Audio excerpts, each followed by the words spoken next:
Can be like extremely dangerous if someone's used AI as therapists. If you have pre-existing ideas that are not okay, ChatGPT will start to enhance that belief. My advice to people would be for serious stuff like therapy, don't go to an AI tool, just go to a therapist. People are not able to go to a toilet without their phone, they feel anxious. It's very usual to doom scroll or just sit in bed and just keep scrolling because you're trying to distract yourself from an inner emotional turmoil. That's for the adults, right? Now, just taking a step back for kids. When young minds are stimulated by the technologies, then the child may develop hyperactivity disorder, lower attention spans. How much of this social media impacts teenage anger and crime? Since the advent of Instagram and the smartphone, we are seeing suicide rates go up. One of the things which is common to student suicide is a feeling of failure and shame. How to read this psychological distress? If someone has these symptoms,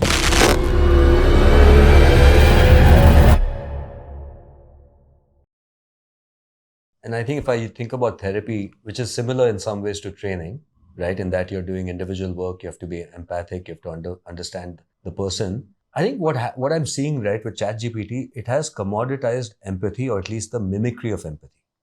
Yeah. ChatGPT is very empathic and it is relentlessly empathetic. Yeah. It'll do it 24/7, 100% all the time. Yeah. But that highlights what is required in therapy and something that is sometimes missing even in real world therapy. Correct. Which is the ability of the therapist to confront and challenge the client at the right time, in the right way, at the right moment in their journey. Yeah. Without challenging, and there is no growth.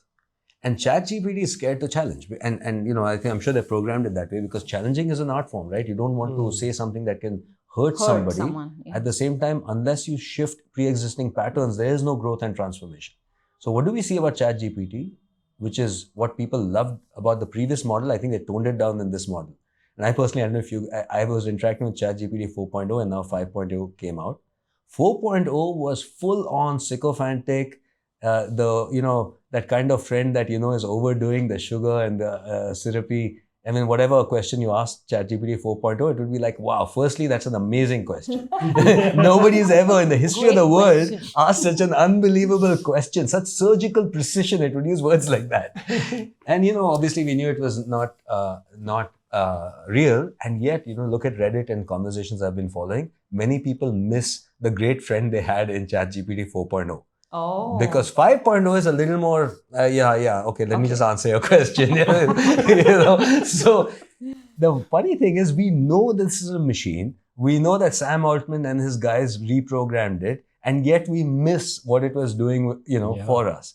And that's the funny thing about being a human being, where we anthropomorphize and see humanity. For example, one of the things is even visually, something vaguely looks like a face, you'll see a face in it. You'll see a face in a cloud or in a whatever. Likewise, when we interact with machines, we have a tendency to ascribe human-like qualities, even when we know there is nothing human about these impulses of electrical energy there. Yeah.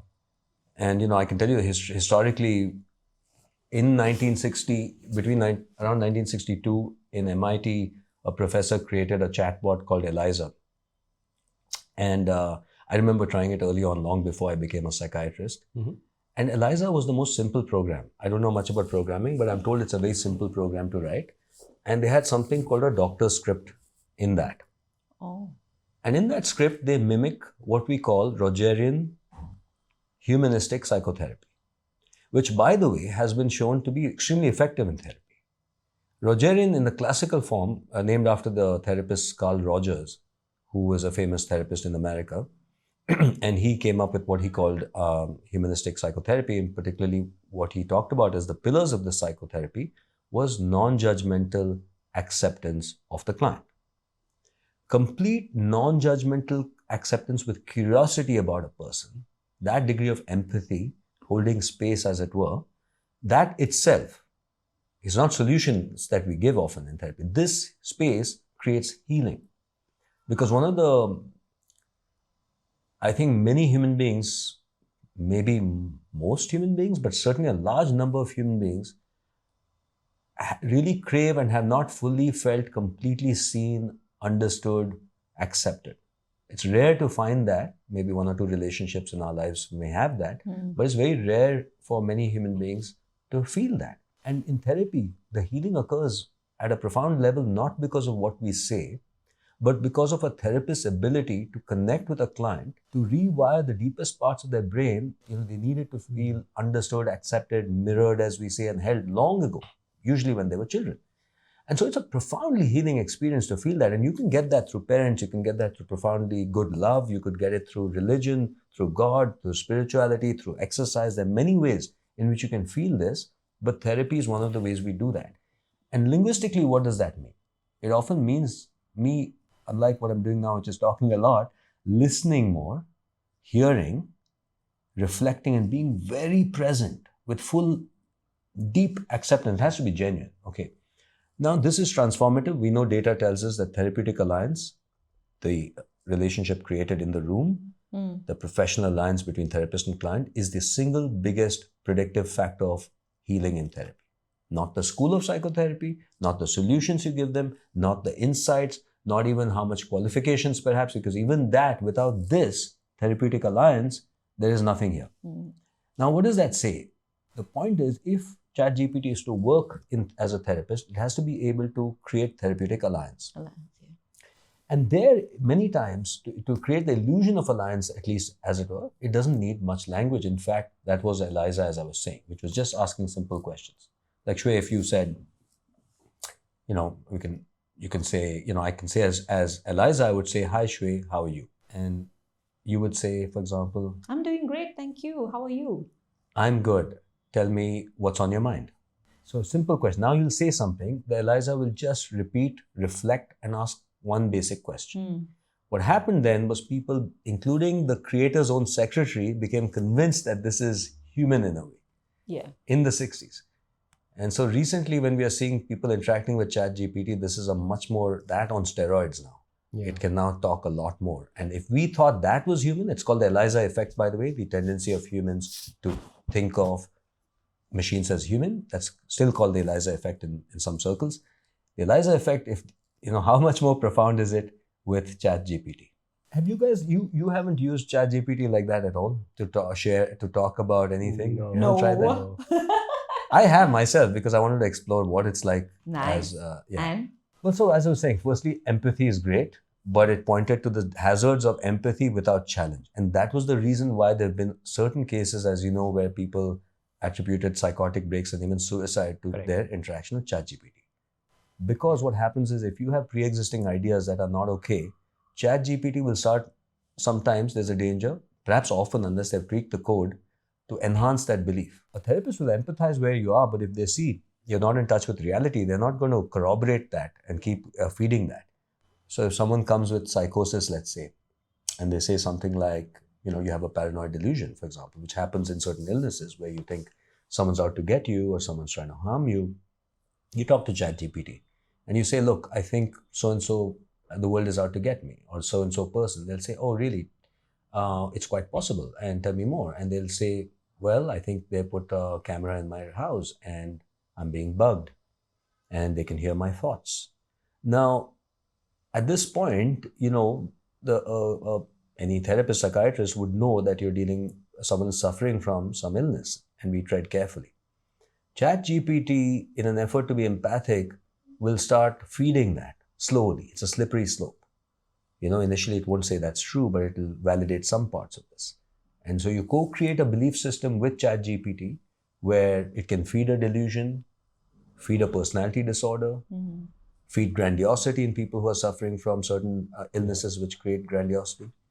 And so while I don't think it can create psychosis in someone without vulnerability, someone who has a mental illness, who's isolated, whose main conversation in a world where it's become increasingly lonely anyway, is with the chatbot, it can be profoundly dangerous. It can be dangerous. Also with young people who are vulnerable, Yeah.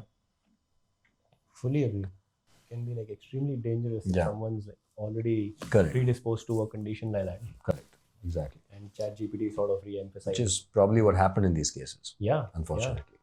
In the one where they used AI as therapist? No, yeah, sort of. And when they talked about suicidality, ChatGPT actually started discussing ways in Correct. which that they Ways they can do it, probably sort of endorsed the idea that life is so hard, etc., etc. And here's the difference, right? No human being would do that because I'm sure no therapist would do that, Yeah. and I don't think any human being also would do that. Really, most people, because you have empathy, and empathy means ultimately what is empathy?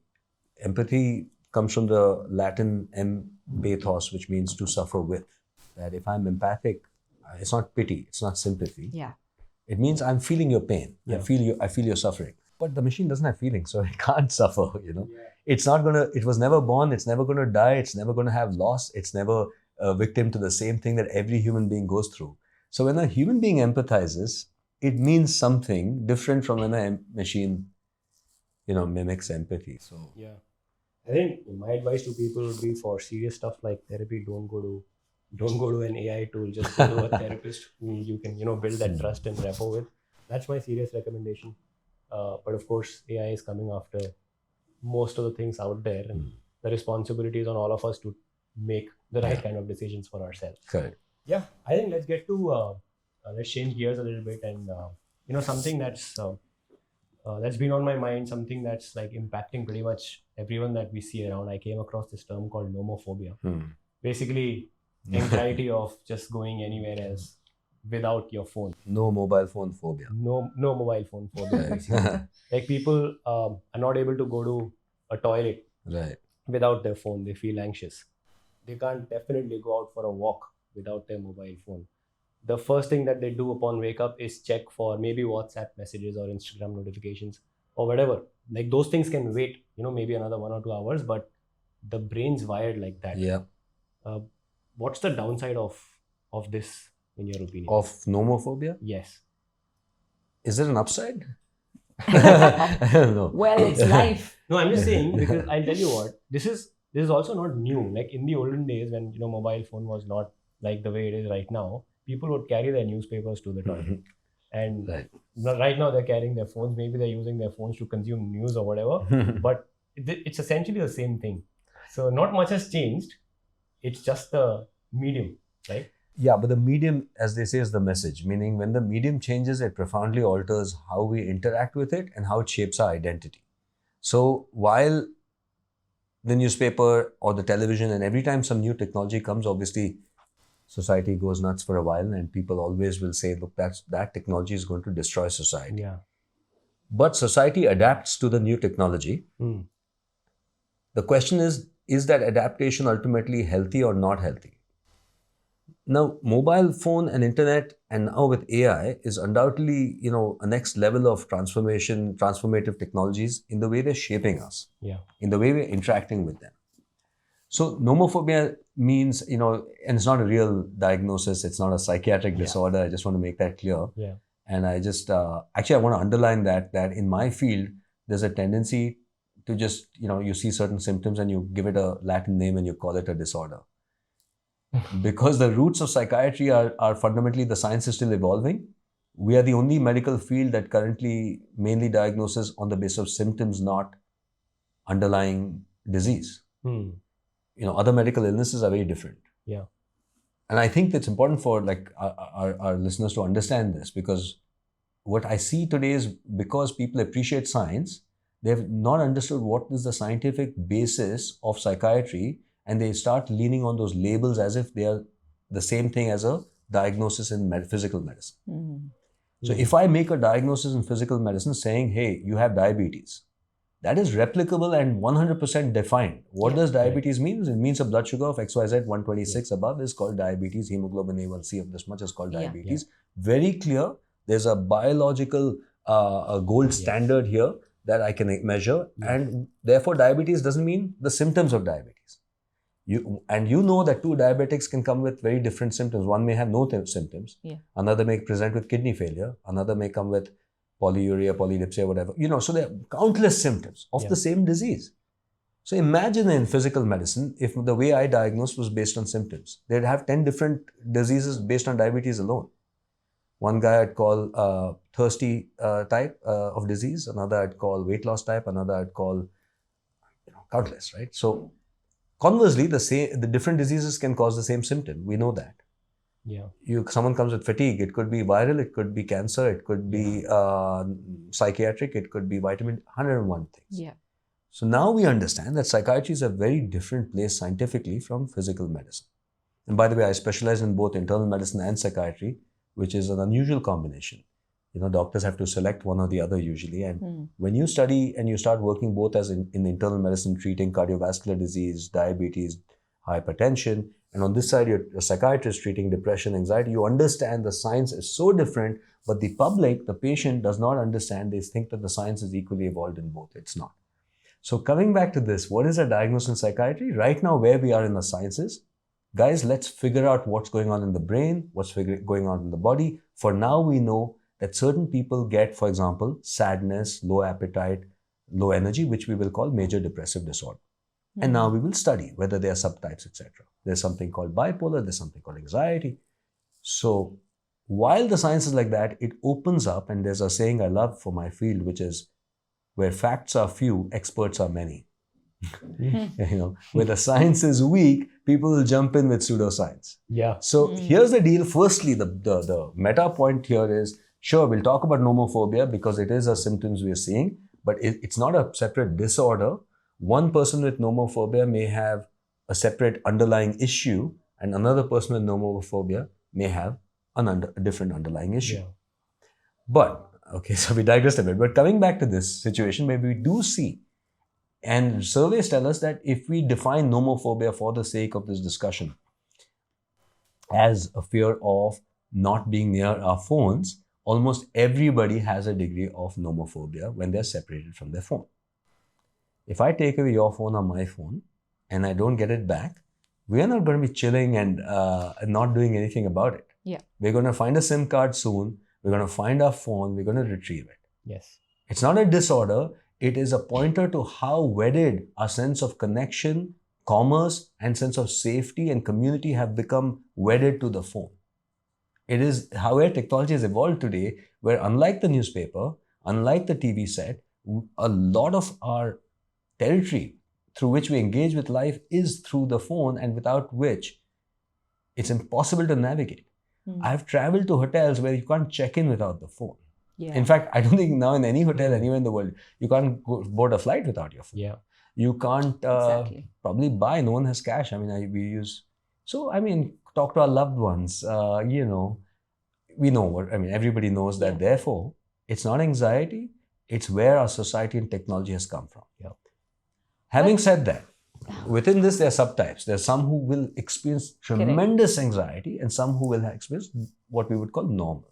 Now, here we start understanding what is the significance of this. People who are using their phone primarily because they have pre-existing anxiety or depression. And it's very usual to doom scroll or bed rot, as they call it, just sit in bed and just keep scrolling because you're trying to distract yourself from an inner emotional turmoil. And it's a vicious cycle, by the way. We know that people are depressed, they do this more, and this causes more depression and anxiety. And so it becomes a vicious cycle. Such people will experience much more nomophobia, which should alert us to the pre-existing issue that they were using the phone in the first place as a way to fill some inner emptiness or deal with some emotional problem. So that's one of the things that I would look at. Anyone facing extreme anxiety without the phone, more than is usual, can't even deal with it, feel extremely hyper, agitated. Restless. Then you have to confront the fact that you are using your phone in all likelihood to soothe yourself or to regulate your feelings, to distract yourself from some problem in your life or within you that you were not, didn't want to explore. And no need to be alarmed by it, but that's a sign that you should talk to a therapist, figure this out, and manage what is really within that's causing you to get addicted to the phone. Fair. Now, that's for the adults, right? Now, just taking a step back for kids. A certain age, it's different, right? Like mine is 5 and she's watching certain shows and we're careful. We're monitoring what she's watching. But sometimes we don't monitor. Yeah. And the kids out now, let's say Peppa Pig, it's for toddlers, but it is also known to be violent, fairly. So I think there's a balance, right? looking back, for example, Tom and Jerry cartoons, which we all grew up with, were Also was violent. extremely violent. Yeah, exactly. And it didn't scar most of us or any of us in that sense. I think, our children are, there is a, they know what is fantasy and what is not. In fact, part of, us working through our various impulses sometimes is watching shows that help us, to some extent. It's not black and white. But let me just first say, and I say this with the utmost empathy for parents everywhere. Yeah. But I think the first point is we want to prevent screen as much as possible, as long as possible, especially when the child is, obviously baby, toddler years. To some extent, it's reasonable. Some shows, highly curated and monitored. We certainly don't want a baby holding an iPad too much or at all, if possible. At all, yeah. Yeah. I say this, I'm pausing and sort of, tempering my words because I know, look, we're busy, everyone's busy, and it's very tempting because it's very distracting for the child and it captures their attention. But that is where the danger lies. The danger is that when young minds are stimulated by the technologies, by a screen that, has so much to offer, it's like for our gut or our body to have candy. It's very similar to the brain in terms of being like candy, in that it offers easy stimulation, easy hits of dopamine. The world, in contrast, is going to start seeming very slow, boring, and devoid of, that kind of fun that you're experiencing. And if you keep spending time on that, then the child may develop lower attention spans, boredom, attention deficit hyperactivity disorder, because the longer a child spends with a screen, the less time they have for human interaction. And it's then a precursor to what happens when they're pre-adolescents. And then by the time they're adolescents, they're on social media. Big part of their brain has grown up with this technology. And I'm sure we'll talk more about that. That now is setting the stage for emotional vulnerabilities, loneliness, decreased interpersonal abilities, and so on. But look, it's a continuum and everything in moderation. Parents know their children, and I think parents are intelligent and intuitive. But sometimes we put off what is right because, today is urgent. Exactly. And that's okay once in a while, but every now and then, every parent, and no parent can be perfect, or perfection is never, So I want to, again, I'm just saying I have a lot of empathy for parents. I want to blame, anybody for their efforts at, doing their best. But now and then we should evaluate, okay, are we leaning too much towards technology? Do we need to spend more time ourselves or arrange some other activity for the child? Because if you don't think about it and plan, then when the child is crying or when they're eating and making a fuss, the first thing we often do is shove the iPad under their noses. So you want to plan and think carefully, and don't feel bad if you do end up using technology to some extent, but with planning, with patience, with time, because you need that energy and time to calm the child and comfort the child in a better way. Yeah. I think my general point of view there is that content and screen in itself is not bad for kids, even though my son is not exposed to screens at all. But of How course, old is he, your son? He's now turning 3 okay. next month. But So we also want to sort of start microdosing a little bit, so that we help him build healthy relationship with screens, because it's very easy to abuse it. Very good point. Later on. Very good point. So we want to start doing it. But I feel that if they watch content with intent, I don't see there's any problem with it. For example, they're watching a movie. If it's a good movie, that's great. Yeah. Watching a cricket match, that's great. Anything with intent, right? Like Discovery Channel, that's great. The problem is those 30, 60 second, content, which keeps auto refreshing, and you have no idea. You started watching something else, and you're already watching something else, and you have no idea how negative your brain starts becoming at the end of the 30, 40 minutes. And I think that's the problem. I don't know how content, I'm not sure we know yet about how children are shaped by content. We know they are, both by, as I said, the medium. We are shaped by the medium, which is you're shaped by the book, irrespective of content. You're shaped by the internet, irrespective of the content. Then you're shaped by the content, right? So there are two things that occur whenever we interact with new technologies: the medium itself, how it shapes us, and the content. But honestly, when I think about us as humans with growing awareness, with, you might say, as time goes on, and we keep trying to make a safer and safer world for our children, at some point, our efforts to create safety will only result in the opposite effect. And I don't know, And there are unintended consequences. Now, when I think of my own life, and I have a lot of cases, I've heard, I've been a therapist now for a long time. And so I'm just going back into my memory banks, because there's one thing is the stats and the other is individual stories. In my own life, for example, and I share that story, I think when I think back to why did I become a psychiatrist, it's hard to tease out whether there was what was the intrinsic desire and what were certain random events that occurred in my life.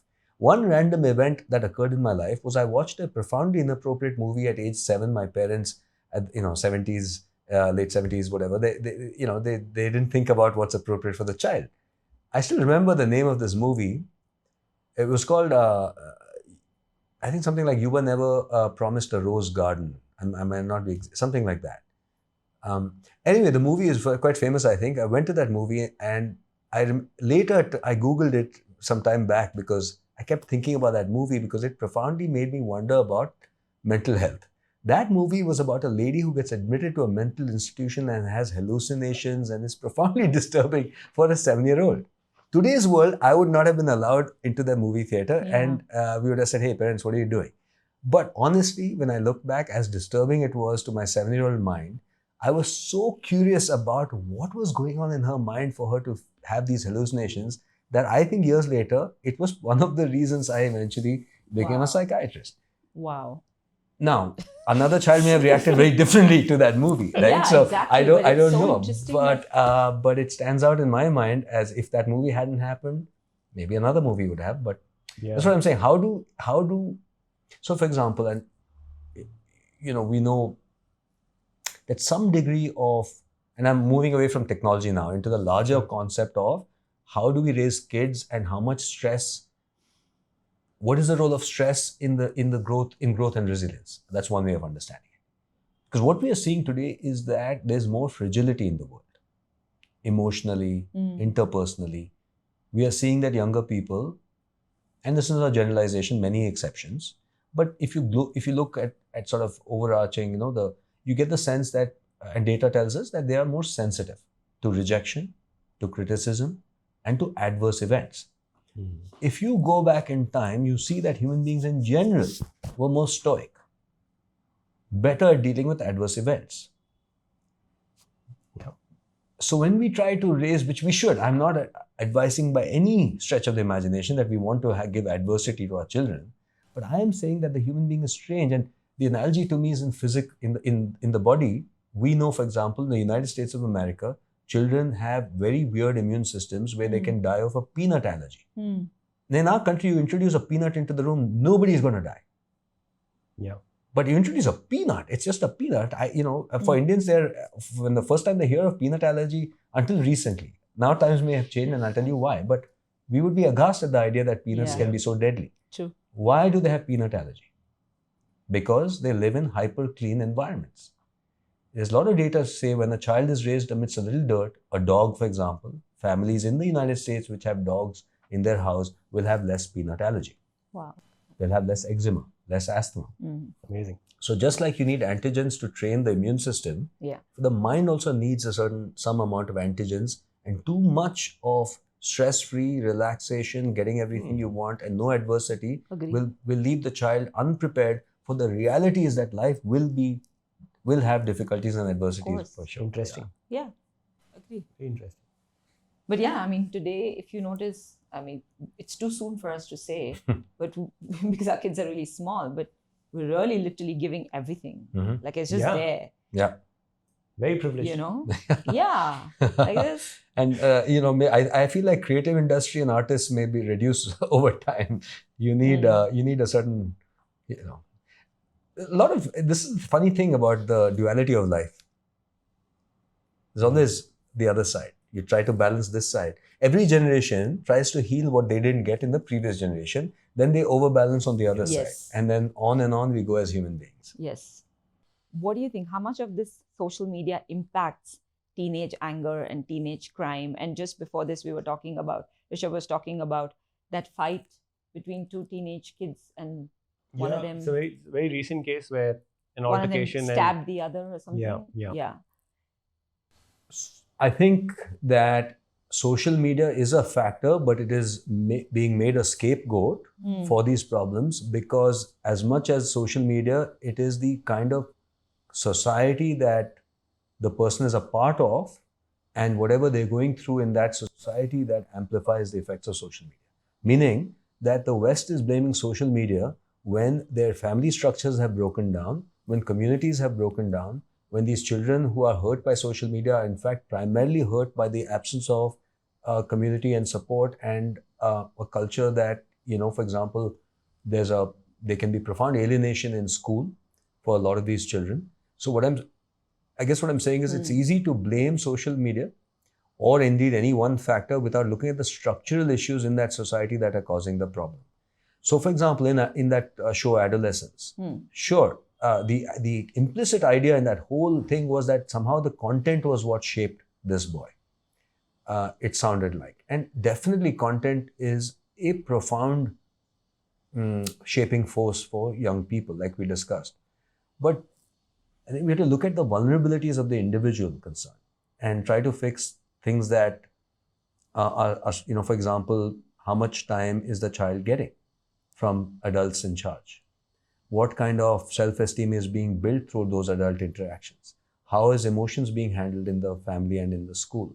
What kind of environment is in the school? Are they being bullied? Are they being teased mercilessly? Or are they being loved? And to me, if a child, and I'm not talking just about parents here, I'm talking about entire society. In fact, I'll just say that actually parents have less and less effect on their children now compared to previous generations. And we can talk about that further. But because of social media, because of information, because of the way that the world is, in old days, I think perhaps the immediate family had much more of a shaping influence on children. Today, the child is exposed to countless forces. So all the more reason that as much as possible, this part, that is school, parents, and immediate circle, is involved in the child so that they feel, understood, held, safe, and protected. That child will be less vulnerable to the harmful effects of social media and all this anguish. So whenever we look at a case, and I think in the media and the way we think about it as people, is we want easy explanations for human behavior. We want linear explanations. This causes that. How I see human behavior is that you have to think of, if you're putting a pot and boiling, let's say, is the end point, there are various factors. What is going into the water? What's the vessel like? What's the temperature? What's the ambient temperature? How much salt? There's countless variables. Human behavior is like that. You think of all the variables interacting on a human being, which include genetics, early upbringing, early attachment, peers, events of traumatic or otherwise that occur, information, social media. Then you have to understand in this particular individual, how did that all come together to create a certain issue?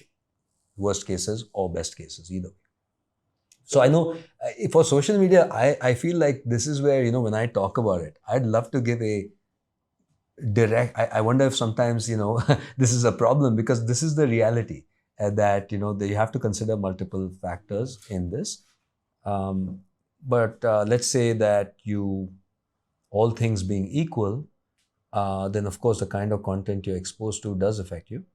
But the kind of content you seek is also informed by how you're feeling. Very interesting, the way you started, right? Yeah. That social media has actually made the scapegoat. Correct, that's what. The real problem is Could be somewhere else, elsewhere. and maybe social media is a part of that problem. It's not the problem in itself.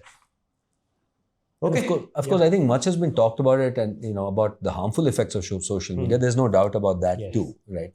We know that since the advent of Instagram and the smartphone, we are seeing suicide rates go up, depression and anxiety go up, self-esteem, body image issues go up as much as double in certain. Especially, it looks like girls are affected slightly different from boys.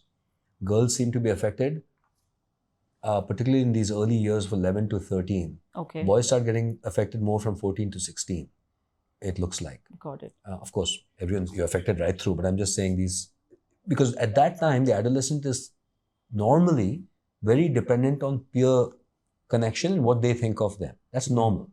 What social media has done is just amplified everything. Either the desire to be liked or the sense of rejection. It's out there. All of that. So I really do feel there's no doubt that today's generation is facing a lot of psychological and emotional stress because of technological changes. And it's changed the landscape of how we are interacting. So, I really, whenever we talk about younger generations, sometimes it sounds like the older generation is saying the younger generation is weak and all. That's not true at all. I don't think so at all. In fact, I'm profoundly impressed there. Let's put it that way. If I think of myself in this situation, I don't know if I would have achieved like anything, honestly. I think I've been very distracted by all of this stuff. I admire young people today because I see them and I think, and this is the hope I have for humanity, that we are very adaptable. Okay, and I see that with each generation, they're starting to adapt to technology. And it is what we may be seeing is a more nuanced and intelligent use of social media and technology in the youngest of our, like Gen Z, for example. Talking about suicides, there is a statistic that tells us that student suicide in India is on the rise. Total student suicides in the year 2022, 13,044. It's 7.6% of all suicides. Year-on-year change, decade growth from 2013, 6,654 to 2022, 13,044, which is significant. Student suicides are increasing at 4% annually versus 2% for overall suicides. Now, and we've seen in the news student suicide cases of students who have a bright future studying in some of the topmost colleges in the country, almost at the brink of getting their dream job or whatever, but they end up committing suicide. If I think from a parent standpoint, that's the most heartbreaking thing in the world. There can be nothing that's harder. So I have two questions. What are the measures that parents can take to build more resilience? And maybe I'm oversimplifying it. I don't even know if suicide is about building resilience. Maybe you can tell us that. But what are the steps that parents can take? Number one. Second, if an event like this happens, how do they cope up with that kind of grief? Well, the second part is something that may be a little beyond the scope of the podcast to some extent, because as you said, it is one of the most profound losses a human being has to endure, which is not just the loss of a child, but the loss of a child to suicide. Yes. And in my practice, I've, worked with some people who've suffered through that. And I can tell you each individual, journey is different, and there's a lot of healing that has to occur to heal that trauma of that. A parent will go through, it's unprecedented, the kind of emotions from loss, grief, guilt, regret, and of course, just the loss of a child for any reason is an experience of an unlived life that never leaves a parent. And, in that sense, healing is about obviously not forgetting, but slowly integrating and accepting the inevitability in that sense of what happened, and to forgive oneself and the other, because there's also anger towards the person who died by suicide. So, in my work as a psychiatrist, to me, this situation has been one of the most heart-wrenching, profoundly emotionally, it captures, it's like when I see that, I feel like, God, how could you put someone through this? How could you, and I am very spiritual in my own sort of outlook and work. And so, and the reason I think you become spiritual is because when you hear stories, and as I said, as a therapist, I'm privileged to be a part of so many people's lives, and thousands and thousands of hours of being privileged to that. It changes your perspective of existence, actually. You start being a little humble. And by humble, I mean you're humbled by existence, the humility of this whole thing, and the wonder and the amazement also of human beings who go through this. And so to me, anyway, this is one of the most profoundly difficult things, and each journey is different. Now, what can parents do to reduce the risk? And I think firstly you have to understand that suicide to some extent is the end result of a disease process also, just like heart attack is the end result of cardiovascular disease. we should minimize the idea of volition and blame a little bit when it comes to suicide. We often mistakenly ask, again, to go back to the idea that we want easy explanations. When people die by suicide, people often say, why? And then they will ask a reason, like, because of this. It's not that simple, right? Because that reason may look very, very trivial to somebody.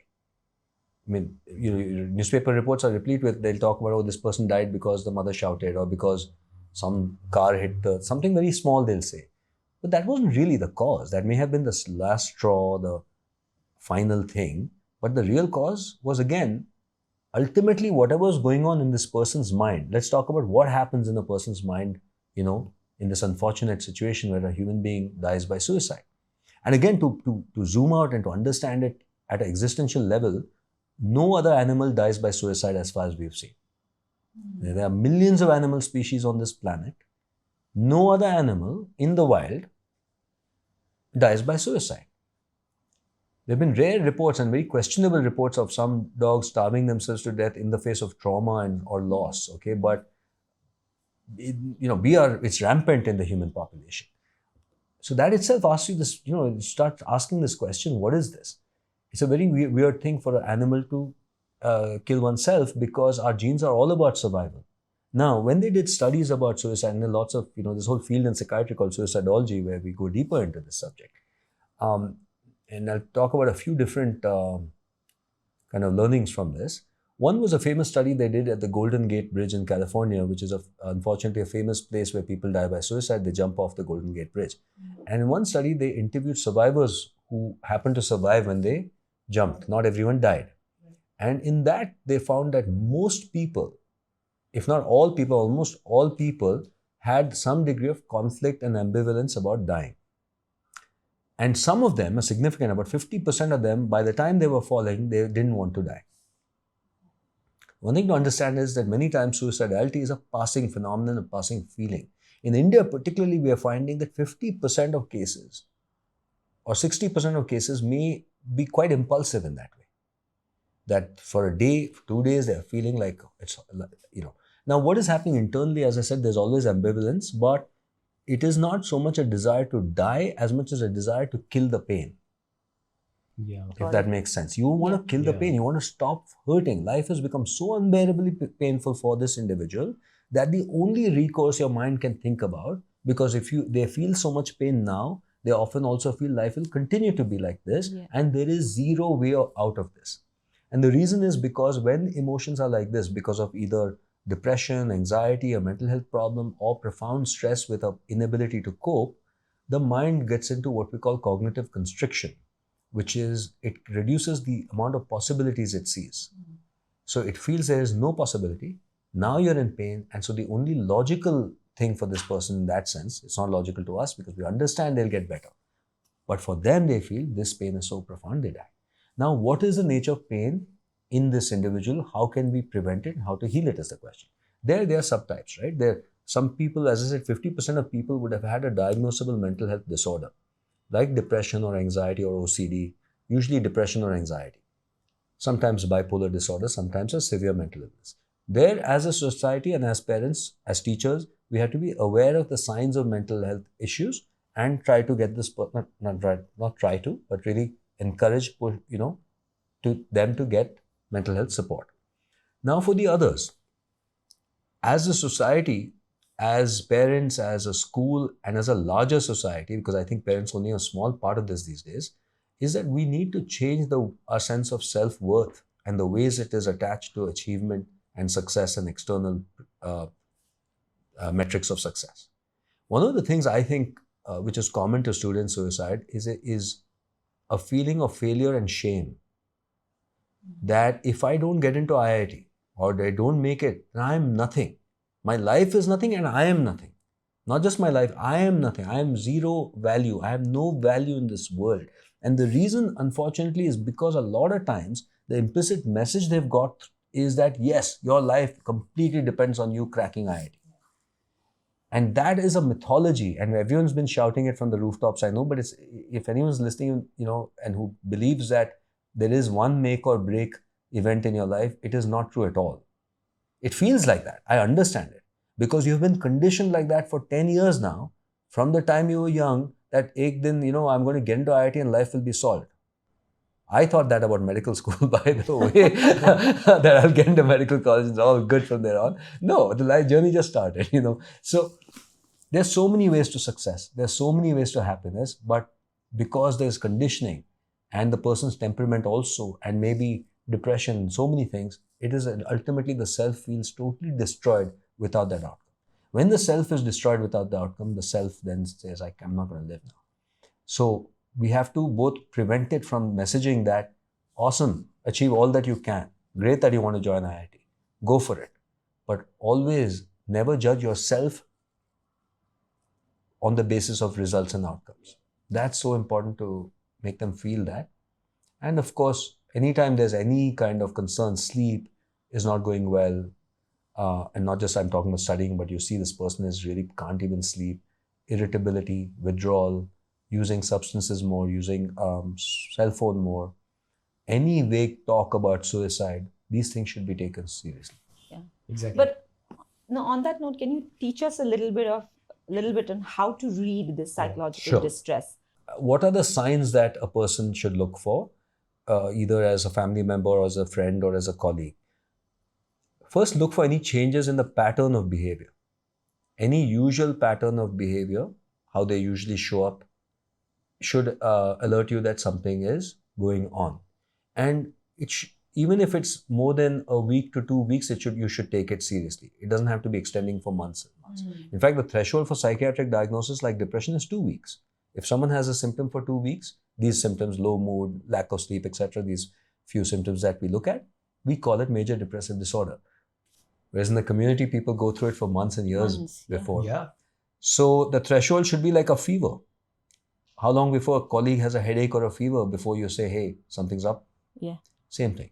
Behavior's off. Person is irritable, angry, forgetful, withdrawn, showing up late, absenteeism.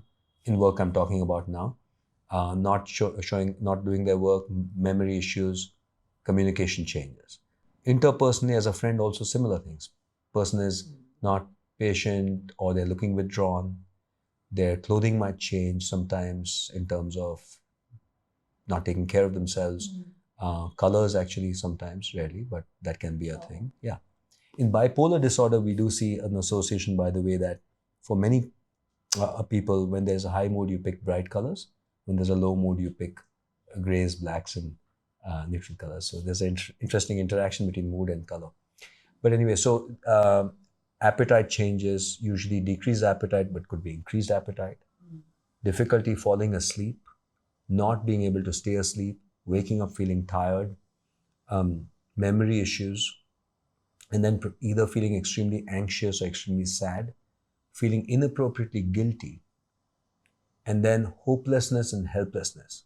Now, this hopelessness and helplessness are highly correlated with suicide. When a person feels hopeless, that there's no hope, and helpless, I cannot change anything, and friendless and isolated, and if there's substance abuse, that now becomes highly risky.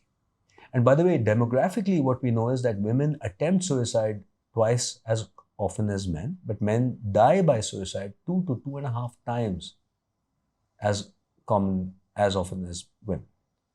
So there's a huge mortality gap between men and women when it comes to suicide, telling us that a lot more men will not show any signs until one day they do a very serious act of suicide. You've treated some of the most successful people in the country, includes actors, athletes, and whatnot. Yet you've said that success can be psychologically toxic. How is achievement making us sick?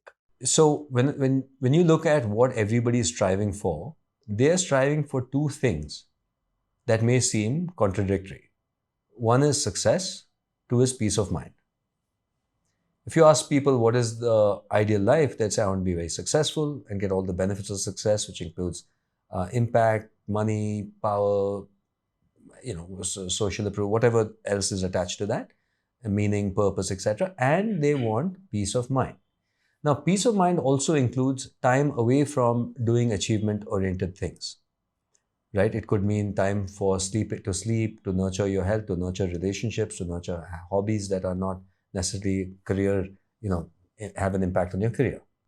So this tension exists and has existed for a very long time, which is why for the longest time in our spiritual traditions, there is a school of thought and one way of articulating this that says you should detach.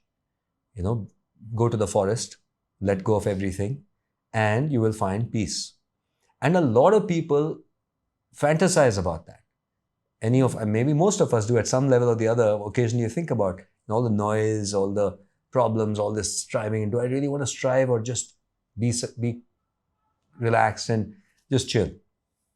So there is this tension in that sense between time spent towards achievement and time spent towards doing things that are not economically or career-wise in any way helpful in that sense, but are deeply, profoundly nurturing. There's another aspect to consider when you look at achievement, which is, what is your idea of your self-worth and how does that correlate with your drive for success? We live in a world where self-worth and net worth are considered equivalent. It's almost inevitable in a room today that the person given the most worth will often be the person with the highest net worth. Which is a strange thing when you think about it, because we all know deep down that that's not fair, that we shouldn't be judging self-worth on net worth. And so if we do that, then our self-worth will go up when our net worth goes up and down when it goes down. And fortunes change always, or can change in a lifetime. So how do we attach our sense of self? And I use net worth not just to mean the dollar amount or the rupee amount, but also the idea of success in itself. Thank you for that. I think it's probably what we also wanted to hear. Exactly. And honestly, for me, I feel great. I always feel great talking to you, Doc. Likewise. I always enjoy talking to you guys. It's always fun talking to you. But we would love to end this episode with what you are amazing at. Also, another thing, meditation. So I'll do a 1-minute meditation. And I think meditation is a loaded word here. We'll call it a practice. You can call it a meditation. You can call it breathing. We're going to bring together all of that. And I want you to just be comfortable. So I'll show you how ideally to sit is you take off your shoes. Okay. And you put your feet on the floor. And I should say that one of the things about our culture was walking barefoot. And I know it sounds pseudo-sciencey, but honestly, I think it has profound effects on mental health to feel the connection with the earth. And not even necessarily the earth, but the ground itself, whatever the ground might be. So sit with your feet on the floor and your hands in the lap. And what you want to do is just adjust your position so that you're sitting comfortably. Now, even this step, you're already quote unquote meditating, because you're now tuning into yourself and you're asking yourself simple questions like, how's my position? Does my body feel comfortable? Many of us don't even pay attention to how we are feeling. We are numb sometimes to how our body is. And so it's an act of self-care and nurturing. You can go ahead and close your eyes now and tune in to your body and make those adjustments finally to make sure that you're not slouching, you're not rigid, your abdomen is not, you're not hunched over it, and you're sitting comfortably. Now, you're going to breathe in through the nose and out through the mouth.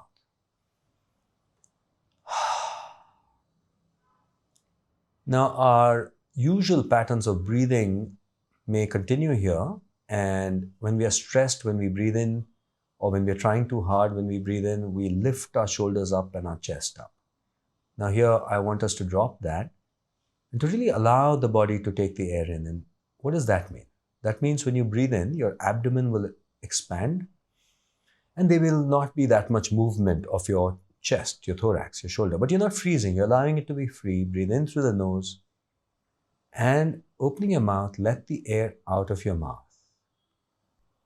Now here again, there's a right way to do it, which is, at the same time, don't stress about the right or wrong way, but when you breathe out, just make room. So you don't have to force yourself to breathe out. You're allowing the air to leave your body. It's a soft sigh. Go ahead and sigh it out. Now, as you're doing this, I want you to be aware that you are holding on. you have been carrying a burden, a load for a very long time. It's almost like you've been on a long journey carrying a heavy weight on your head, on your shoulders, on your chest, on your back. This is the weight of all the issues, problems, traumas, difficulties that we carry, making the journey seem much more heavy than it should be. Now I want you to imagine that you're going to let go, keep this weight down, even if it is only for a few moments. So imagine that at the end of this journey now, you're going to take a break. And as you breathe out, you're going to put down this heavy burden. So breathing in through the nose, breathing out through the mouth. Sigh it out. Don't be afraid in the privacy of your own house to sigh. It can be even louder. Just a loud sigh out. Like that. And you're letting go of this burden. There's no thought really. It's just like the relief of putting down that burden, that heaviness. And as you do that, lower your chin slightly so the back of your head relaxes. There's no anticipation, there's a letting go. Giving it up to the ground, to the sky. All that you don't want, even if it is only for a few moments. Letting it go as you breathe out. Breathing in through the nose, out through the mouth, letting go.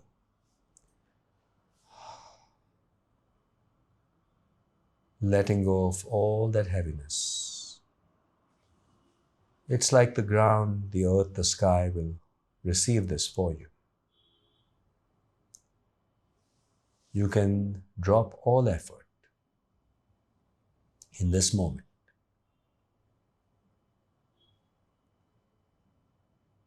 Couple of more breaths like that. Allow a slight smile to come to your face if that feels natural. Softening your face. And remember that you are okay and everything is fine in this very moment. And this feeling of relaxation will deepen in the days to come. Letting your breathing return to its natural rhythms, bringing your attention to the sensation of your feet on the ground, the weight of your hands in your lap, the contact of your body on the chair. Notice light shining through your eyelids, and slowly and gently open your eyes and take a deep stretch. I hope you're feeling lighter. Yeah. Try this as often as you like. Just a couple of minutes, let go. You deserve, and I honestly, as a psychiatrist, as a fellow human being, obviously you feel bad that anyone has to suffer emotionally, And so my wish for everyone is that you let go and live a life you deserve and know that you deserve. You should know it because many of us don't give ourselves the permission to let go, the permission to stop all of this, the permission to be happy. So that's my, I think, parting message, that you deserve happiness, you deserve relaxation, and you deserve to let go of all this. You know what the thoughts that I had when we were doing this, many years ago, this was in the Kyofit office. I had come to you asking you, these are my dreams. And I always had, probably 10, 15 years, my dreams were about drowning. It was always about water, getting consumed by water. It could be a well, it could be, the ocean. And I don't think I came back to you and ever told you that, because you told me that it could be some deep lying insecurity. And I can't tell you completely what it is unless I study with you about what you're going through, but it could be that. And you won't believe it, Doc, that after I had Yona, it's gone. Like I've not had it again. Just like that. And that's what I thought of just now when we did this. I don't even know where that came from, but I'm like, okay, maybe I had to tell you this and I never did. Oh, that's great to hear. Thanks for sharing that. I'm very happy to hear that. But it's always a pleasure. There's such passion and joy in you guys. Honestly, I've been a big fan of your work for a long time, both of you, as you know. So always a pleasure. Thanks, guys. Mutual admiration. Yeah, absolutely. Exactly. I think we are very privileged to be sitting here with you. Yes. Who have known you for such a long time, Yeah. who have worked very closely with you, and Yeah. thank you very much for making the Likewise. time. Likewise. Thank you. Thanks, guys.